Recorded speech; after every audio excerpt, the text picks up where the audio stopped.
i mi smo po te ideje okupljeni. Neka drugi kažu šta je njihova ideja. Neka drugi konkretno kažu šta je njihova ideja. I neka kažu kako do te ideje mogu doći. Nije sve u profitu. Ne može se sve kupiti za novac. Nemoguće je sve kupiti za novac. U pitanju su ljudske duše. U pitanju su karakteri ljudi.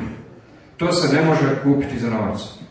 To je bahati kapitalizam napao. Napao je ljude i pokušava da nas pretvori u robu. Da svakome od nas odredi cijenu. I da svako od nas ima cijenu po kojoj može biti kupljen.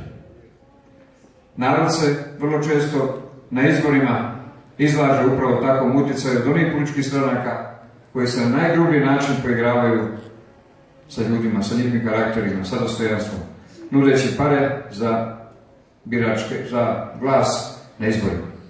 Tu počinje ta velika korupcija i ona se, nažalost, nikad posle toga nije mogla iskorijeniti. Mi socijalisti smo protiv toga. Upozoravamo na to da je to loš smjer kretanja ovoga društva i da ništa dobro iz toga neće nići.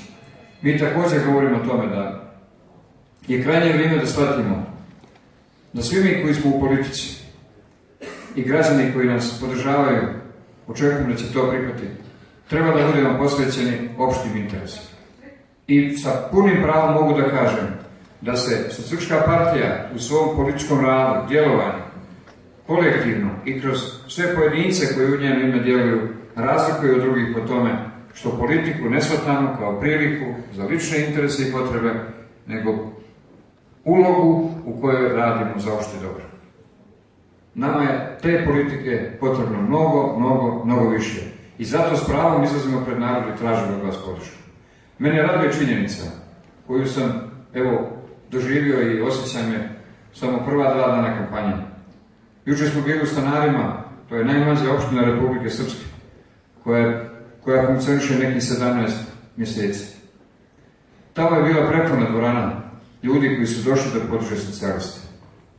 Zato što su u lokalnoj skupštini putem naša 2 odbornika prepoznali zašto se borimo, kako želimo usmjeravati rast i razvoj te mlade opštine.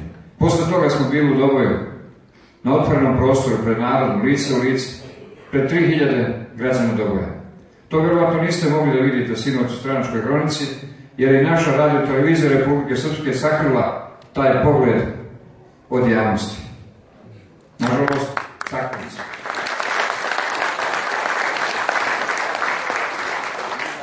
Danas sam bio u Novom Gradu, mi smo tamo imali dosta problema, ali sam isto danas bio iznenađen kada je amfiteatar Sportsko-kulturnog centra bio prepun za one koji su došli da podrže socijaliste. Evo, tako je ovdje i u Prijedoru. Naravno, ovo je početak kampanje.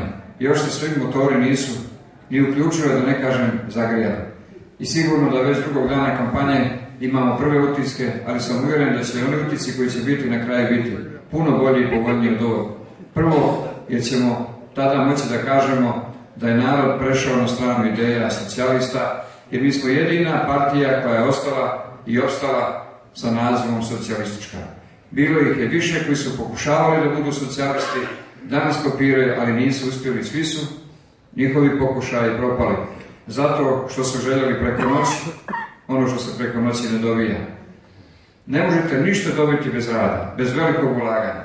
Mi ovdje na ovim prostorima trajemo u Republici Srpskoj 23 godine, a naša ideja više od 100 godina na prostorima bivše Jugoslavije. Ponosni smo na tu ideju. Uzeli smo je i pozajmili od budućih generacija i želimo da tu ideju ostavimo budućim generacijama.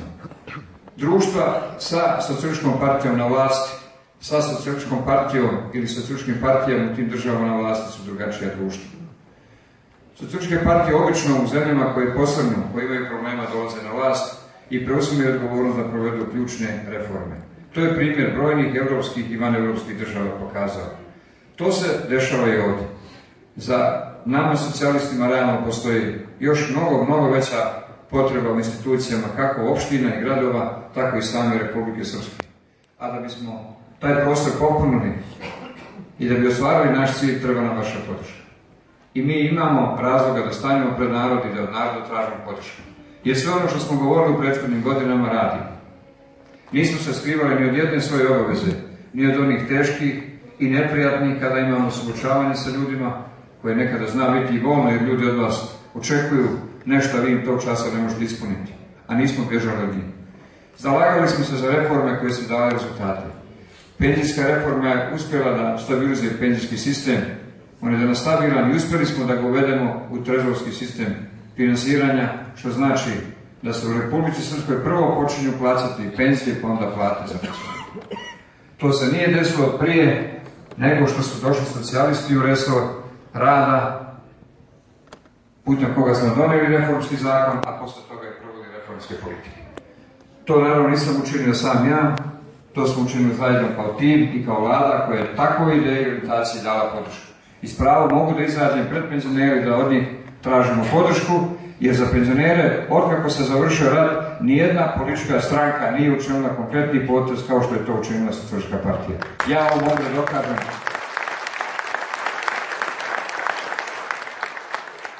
Boračko-invalidsku zaštitu, koja je naša najosjetljivija oblast, zato što se radi o ljudima koji nose posebnu zaslugu za život i stvaranje Republike Srpske, prema kojima ova zemlja još uvijek ni blizu nije uspjela da se oduži ako govorimo o nekoj vrsti satisfakcije za ratno angažovanje i nekakve materijalne satisfakcije.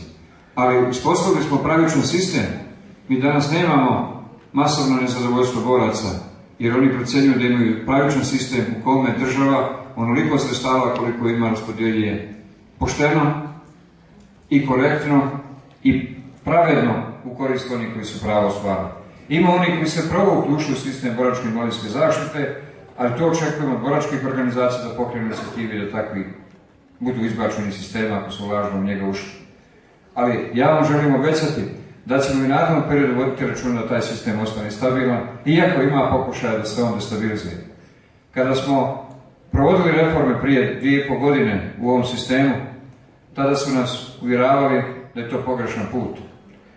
Da smo promjenom nekih prava omogućili daleko većem broju boraca da osjete neku podršku države za ono što su njoj davali. Garantovani penzijski osnov koji je tada promijenjen u borački dodatak, do tada su ga imalo je 19.000 boraca, garantovani penzijski osnov.